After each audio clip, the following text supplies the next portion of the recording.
reflect on it. Share how you felt. If you're angry, say you're angry. And they talk about why you're angry. Also, make sure we hit on the topic. What we know what happened. Also, make sure that let's touch on some things about how did these people do these things. Why do you think? I was mad.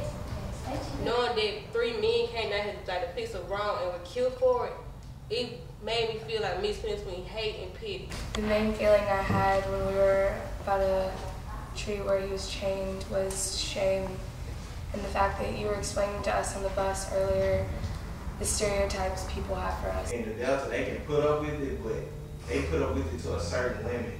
But here, it's like they don't put up with it. It was uncomfortable being there, especially knowing that they still don't want us around, and it put me in different spaces because from where I'm from, I knew racism, and I felt, I didn't really feel anger. I felt disappointment towards white people.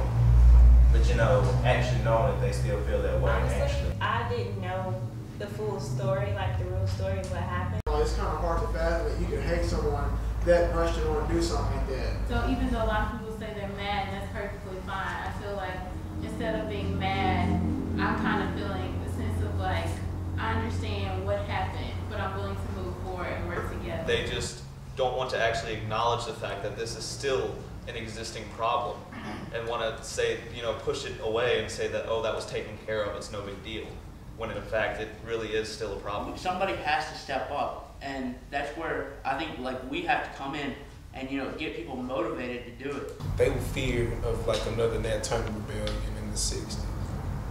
So I guess that they felt that they were trying to protect themselves when it was really sickening everybody else. I would like to say that racism doesn't exist, but it still does, and it may not be prominent or may not be visible as the eye can see, but it's still behind the scenes kind of thing.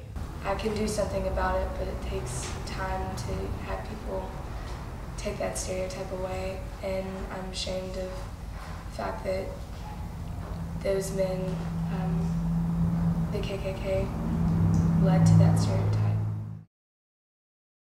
What role did the media play? White man had power. He let them know what to do. Through the media, he controlled what the white people could do to prevent the moving forward of black people. We've been on this tour. We've witnessed a lot of things that have happened. So what was the responsibility of the African American people who were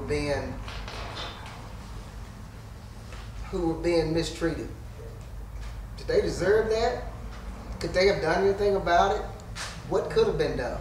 What could they have done differently?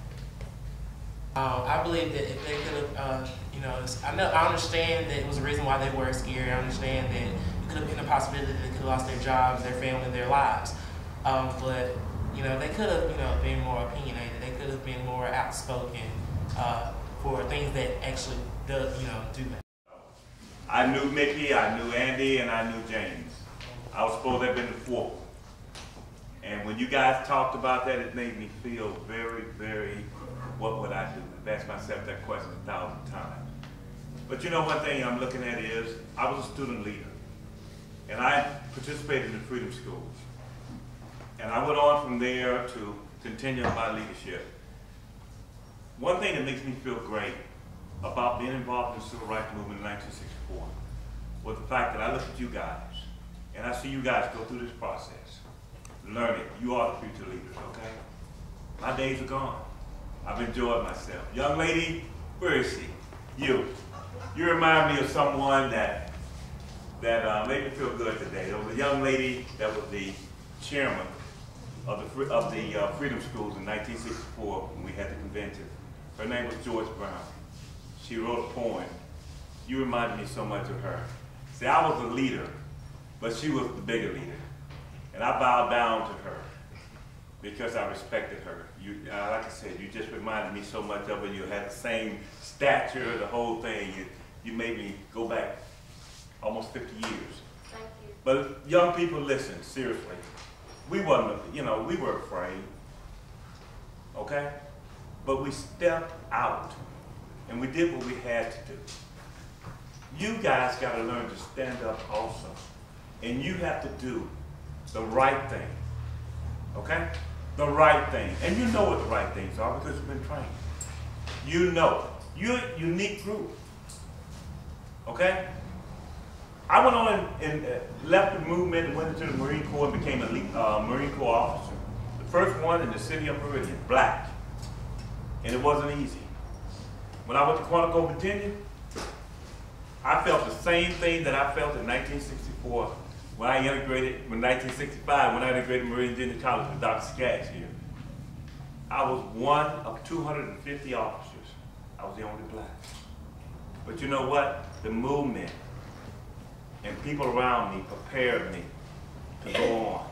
I went on to Vietnam. I was scared, but I did my job. All I'm saying to you guys is this. Everything is not fair. You're gonna question a lot of things, but you do what's right. And Young Croft, his mother's my pastor. I have a confession to make. I haven't been going to church like I should. You ought to know more about the movement because I should have been there to tell you more. See, that's our fault. Okay?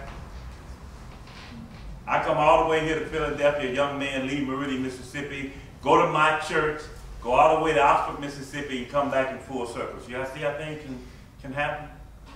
So don't take anything for granted. And young people, I'm so glad to see what I see here today. Keep it up, okay? But don't forget where you came from. Don't forget where you're going, okay? You are